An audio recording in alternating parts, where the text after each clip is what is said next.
Hello guys. तो आज हम पढ़ेंगे राजस्थान के लोक देवता। तो इससे पहले थोड़ा जान लेते हैं कि लोक देवता कहते किसे हैं। जिनको लोगों ने धार्मिक कार्य, गोरक्षा, है ना, नैतिक चरित्र आदि के आधार पर देवता के समान पूजनीय मान लिया है, उससे लोक देवता कहते हैं। हिंदू धर्म में लोक देवता के नाम से जाने जाते हैं और मुस्लिम धर्म में इनको पीर के नाम से जाना जाता है। तो अलग अलग धर्म है, अलग अलग धर्मों में अलग अलग नाम से जाना जाता है। तो हिंदू धर्म में इसको लोक देवता कहेंगे जिन्होंने धार्मिक कार्य किए, गायों की रक्षा की या नैतिक चरित्र जिनका रहा। और मुस्लिम धर्म इन ऐसे लोगों को पीर कहते हैं। तो इनको याद करने की ट्रिक क्या होगी? पंच पीरों को याद करने की ट्रिक है गोपा मेहरा। गोपा मेहरा मतलब कि गो से गोगा जी, पा से पापू जी, मे से मेहा जी, है से हड़बू जी और रा से रामदेव जी। गो गोपा मेहरा, ये इसको याद करने की टिक है कि पांच पीर कौन से होते हैं। तो एग्जाम में प्रश्न ये आता है कि पंच पीर इनमें से कौन नहीं है। तो ज़्यादातर तो ऑप्शन में तेजा जी होते हैं, अगर कोई और देवता हो तो हम कंफ्यूज हो सकते हैं। तो इसको याद रखिएगा, गोपा मेहरा याद हो जाएगा। फिर सबसे पहले है गोगा जी। गोगा जी का उपनाम जो है क्या है वो देखते हैं। तो गोगा जी को सांपों का देवता कहते हैं। गोरक्षक देवता गोगा पीर, जाहर पीर, जिंदा पीर भी कहा जाता है। जन्म स्थान है इनका ददरेवा में। ददरेवा कहाँ पड़ता है? जेवर ग्राम में, राजगढ़ तहसील चूरू के अंदर है। ठीक है। और जो गोगा जी का जन्म है वो भाद्रपद कृष्ण नवमी को, कृष्ण पक्ष की नवमी को इनका जन्म है। गोगा नवमी हम मनाते भी हैं सब। राजस्थान का में तो सबसे ज़्यादा गोगा जी को धोखा जाता है। और विक्रम संवत के हिसाब से देखें तो 1003 में इनका जन्म हुआ। इनका वंश था, ये चौहान वंशी थे। पिता जो है इनका नाम, पिता का नाम है जेवर सिंह, जबकि माता का नाम था बाछल देवी। गुरु गोरखनाथ, इनके गुरु का नाम था गोरखनाथ। इनकी पत्नी जो है वो विवाह कोलुमंड की राजकुमारी केलमदे के साथ हुआ। इनका जो विवाह हुआ वो कोलुमंड की राजकुमारी केलमदे के साथ में हुआ। भाद्रपद कृष्ण नवमी को ही इनका मेला लगता है। कहाँ पर? गोगामेड़ी के अंदर। मंदिर जो है गोगामेड़ी के अंदर है, नौर तहसील हनुमानगढ़ के अंदर। हनुमानगढ़ के अंदर इनका जो गोगामेड़ी ना उसको दूरमेड़ी भी कहते हैं, क्योंकि यहाँ पर इनका धड़ धड़ गिर गया था जब इन्होंने गजनवी के साथ में युद्ध किया था उस समय। घोड़ी जो है, गोगा जी की घोड़ी का रंग नीला था, जिसको गोगा पप्पा भी कहते थे। गोगा जी की ओल्डी, गोगा जी की ओल्डी है जालोर सांचौर के अंदर। इसे किलोरोया की ढाणी में भी स्थित है। ज़्यादातर जालोर सांचौर ही आता है प्रश्न में। महमूद गजनवी ने गोगा जी को जाहर पीर कहा, क्योंकि जब युद्ध हो रहा था तो गोगा जी इतनी ज़्यादा वीरता के साथ में युद्ध कर रहे थे, और तो गो जो गजनवी था वो खुद हैरान हो गया था। उसको ऐसा लगा कि जैसे कोई जाहर पीर, जिंदा पीर ही आके लड़ाई करने लग रहा है। तब उसने कहा था ये कोई इंसान नहीं है, ये तो जिंदा पीर है। तो इसने जाहर पीर उस टाइम में कहा था। गोगा जी के और नागों का देवता कहा जाता है। आज भी सर्पदंश की मुक्ति के लिए गोगा जी की पूजा की जाती है। गोगा जी का मंदिर खेजड़ी वृक्ष के नीचे होता है, जिसे कि मेढ़ी कहा जाता है। मेढ़ी की बनावट मस्जिद नुमा होती है। गोगा जी की ध्वज जो है सफेद रंग की होती है। सर्प को गोगा जी का प्रतीक माना जाता है। जो उनका जो सर्प है वो गोगा जी के प्रतीक है, कि गोगा जी खुद ही है। गोगा जी के जागरण में डेरू और माठ वाद्य यंत्रों का प्रयोग किया जाता है। राजस्थान का किसान वर्षा के बाद हल जोतने से पहले गोगा जी को राखड़ी बांधता है, जिसमें कि 9 गांठें लगाई जाती है। गोगा जी ने गौ रक्षा के लिए तुर्क आक्रांताओं से देश की रक्षा में अपने प्राण न्यौछावर कर दिए। राजस्थान में इसी मान्यता है कि युद्ध के समय लड़ते हुए गोगा जी का सिर जिस स्थान पर जाकर गिरा उस स्थान को शीर्ष मेढ़ी, और जिस स्थान पर शरीर गिरा उस स्थान को गोगा मेढ़ी कहा जाता है। तो जहाँ पर जाके सिर गिरा था उसे शीर्ष मेढ़ी, और जहाँ शरीर गिरा था, धड़ गिरा था, उसे धुर मेढ़ी कहा जाता है। और धुर मेढ़ी को ही गोगा मेढ़ी कहते हैं, जो कि हनुमानगढ़ में ही है। गोगा मेढ़ी के थान खेजड़ी वृक्ष के नीचे है। गोगा जी के जो थान है वो कहाँ है? खेजड़ी वृक्ष के नीचे। गोगा जी के मंदिर में मुख्य दरवाजे पर प्रवेश द्वार पर बिस्मिल्लाह और मेढ़ी पर ओम शब्द लिखा हुआ है। ठीक है, प्रवेश द्वार पर बिस्मिल्लाह लिखा हुआ है और जब मेढ़ी बनी हुई है वहां पर ओम लिखा हुआ है। गोगा जी की मेढ़ी हुआ मकबरे नुमा है, जिसका निर्माण महाराजा गंगा सिंह जी ने करवाया था। गोगा जी के लिए गांव गांव खेजड़ी, गांव गांव गोगा की कहावत भी प्रसिद्ध है कि हर गांव में जहाँ भी खेजड़ी का वृक्ष होता है ना, उसके नीचे गोगा जी का थान होता है, और गोगा जी के मंदिर को थान भी कहते हैं। तो गांव गांव खेजड़ी, गांव गांव गोगा, ये कहावत प्रसिद्ध है गोगा जी के लिए। गोगा जी के प्रमुख मंदिर कहाँ कहाँ है ये देखिए। गोगा मेढ़ी तो है नोहर हनुमानगढ़ में, सांचौर जालोर में, ददरेवा राजगढ़ चूरू में। ये जो ददरेवा है ना, यहाँ पर इनका सिर गिरा गिरा था आगे, और जो गोगा मेढ़ी है यहाँ पर इनका धड़ गिरा था। यहाँ धड़ गिरा था और यहाँ सिर गिरा था ददरेवा में। ठीक है, अब है रामदेव जी। रामदेव जी का जन्म हुआ उड्डू काश्मीर, शिव तहसील, बाड़मेर जिले के अंदर 1352 में भाद्रपद शुक्ल द्वितीय को बाबर बीज। अब देखो द्वितीय है ना, तो द्वितीय को बाबर बीज कहते हैं। और रामदेव जी तंवर वंशीय राजपूत थे। कौन से राजपूत थे? तंवर वंशीय राजपूत। जबकि वो जो अभी हमने पढ़े हैं गोगा जी, तो वो चौहान वंशी राजपूत थे। ठीक है, माता मेणा दे, पिता अजमल जी और पत्नी नेतल दे या निहाल दे। गुरु थे बालीनाथ जी। इनकी समाधि मसूरिया जोधपुर के अंदर स्थित है। रामदेव जी की बहन डालीबाई, डालीबाई कंगन रुणीचा पोखरण जैसलमेर में है, जिसमें से निकलने पर सभी प्रकार के रोगों से छुटकारा मिलता है। डालीबाई ने रामदेव जी से एक दिन पहले समाधि ली थी। जब रामदेव जी समाधि लेने लगे थे ना, उससे पहले ये जाकर उस समाधि में जाके बैठ गई थी कि बोले कि पहले आज मैं ही लूंगी आपसे समाधि। तो उसके अगले दिन रामदेव जी ने समाधि ली थी।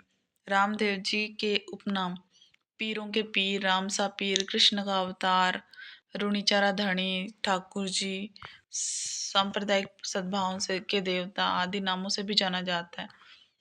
वीरम देव इनके भाई, सुगुणा जो थे वो इन, और बहन थी लाचा, लाचा सुगुणा, इनकी दोनों बहनें थी। और वीरम जो थे वो इनके भाई बलराम का अवतार माना जाता है। रामदेव जी के जो पास नीले रंग का घोड़ा था जिसका नाम था लीला। रामदेव जी को कपड़े के घोड़े चढ़ाए जाते हैं। अगर गोगा मेडी जाकर देखे तो वहां पर बहुत लोग ऐसे कपड़े के घोड़े बने बने बेचते हैं, और वो लोग वहां घोड़े चढ़ाते भी हैं। कुछ लोग मान्यता मांगते हैं। रामदेव जी की फड़ का वाचन कामड़ बोपा रावण हत्था वाद्य यंत्र से करते हैं। तो जो इनकी फड़ का वाचन करते हैं वो कौन होते हैं? वो भूपे होते हैं। और वो कौन सा यंत्र यूज करते हैं? वो रावण हत्था यूज करते हैं। कामड़ जाति के भूपे होते हैं। सबसे पहले इनकी फड़ का चित्रांकन जो है चौथमल चितेरे ने किया था। इनकी फड़ वांची जाती है जब इनका जागरण लगाया जाता है तो। और इनकी सबसे पहले इनकी जो फड़ है उसका जो वाचन है वो किसने किया था? वो चौथमल चितेरे ने किया था। रामदेव जी के फड़ का वाचन मेघवाल जाति के मेघवाल जाति या कामड़िया पंथ के लोगों के द्वारा किया जाता है कि तो क्योंकि रामदेव जी ने ना कामड़िया पंथ की स्थापना भी की थी। तो कामड़िया पंथ के लोग भी इसका फड़ का वाचन करते हैं और मेघवाल जाति के लोग भी फड़ का वाचन करते हैं। इनकी जो ध्वजा है उसको नेजा कहते हैं। रामदेव जी की नेजा जो इनके मंदिर पे झंडा फहराया जाता है उसे नेजा कहते हैं। उसके अंदर 5 रंगों की बनी होती है। सफ़ेद या तो बिल्कुल सफ़ेद होएगी या फिर 5 रंगों की बनी होएगी। रामदेव जी एकमात्र ऐसे लोक देवता थे जो कवि थे। इन्होंने 24 वाणियाँ ग्रंथ की रचना की। रामदेव जी जाति, छुआछूत और भेदभाव मिटाने के लिए जम्मा या जागरण अभियान चलाया करते थे।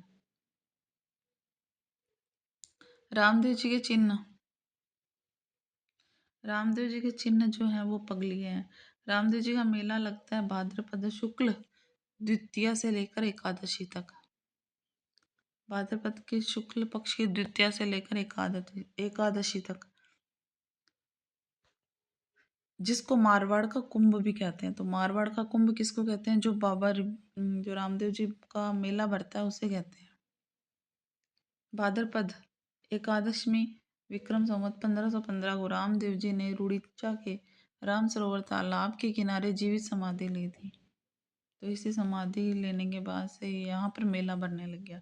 13 ताली नृत्य कामड़ संप्रदाय की महिलाओं के द्वारा किया जाता है।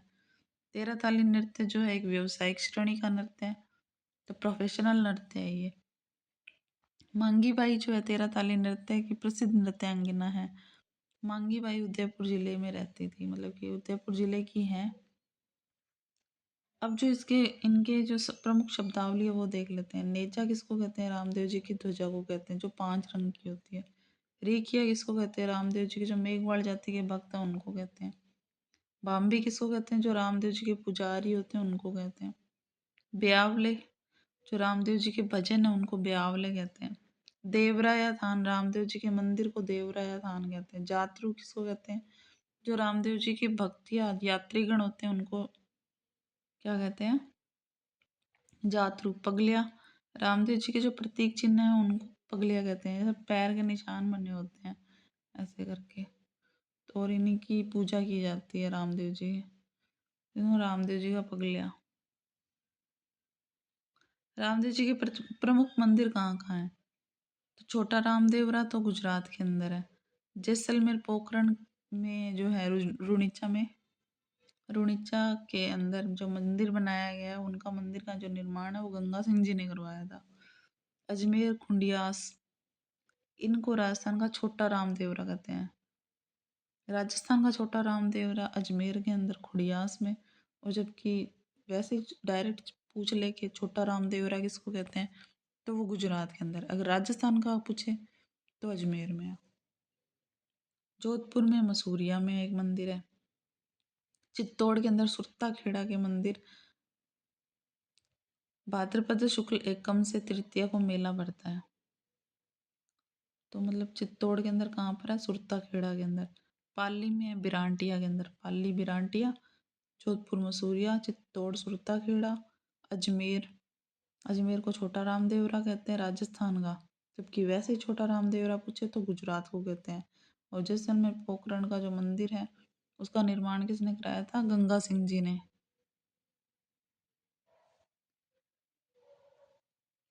बाबूजी बाबूजी का जो उपनाम है गोरक्षक देवता, ऊंटों के देवता, प्लेग रक्षक देवता, हाड़ फाड़ के देवता, इनके ये उपनाम है। जबकि इनका जन्म हुआ 1239 के अंदर कोलूमंड के अंदर जोधपुर में हुआ। अवतार किसके हैं? ये लक्ष्मण के अवतार है। वंशज ये राव सिंहा के वंशज माने जाते हैं। पिता धांधल जी राठौड़, माता केलम दे। बाबूजी के पिता जो है वो धांधल जी राठौड़ है, जबकि माता कौन है? केलम दे। वंशज है राम सिंहा के वंशज माना जाता है। लक्ष्मण की अवतार है। पत्नी इनकी सुप्यार दे है। बाबूजी की पत्नी का नाम है सुप्यार दे। कहीं पे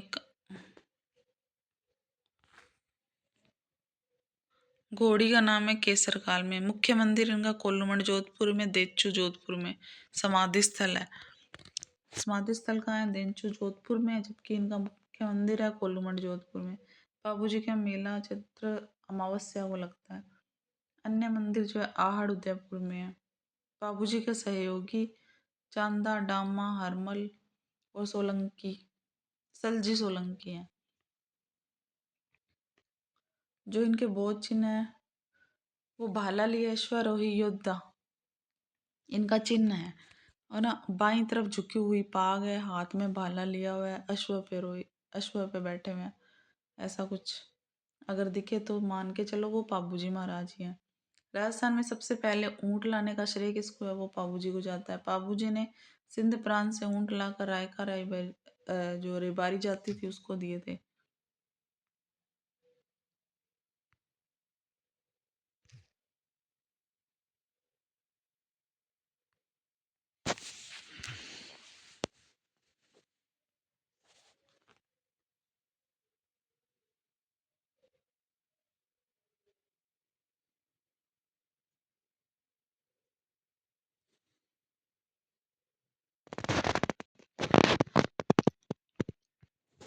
रायका रेबारी जाति के आराध्य देव जो है वो पाबूजी महाराज है। रायका रेबारी जाति के अलावा पाबूजी भील व नायक या थोरी जाति के में भी लोकप्रिय हैं।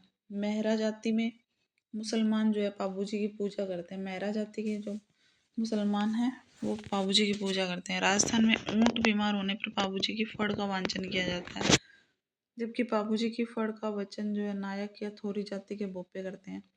बाबूजी की फड़ का वाचन करते समय रावण हत्था वाद्य यंत्र का प्रयोग किया जाता है। राजस्थान में सबसे लोकप्रिय फड़ पाबूजी की मानी जाती है। पाबूजी के भक्तों के द्वारा पाबूजी के पावड़े गाए जाते हैं।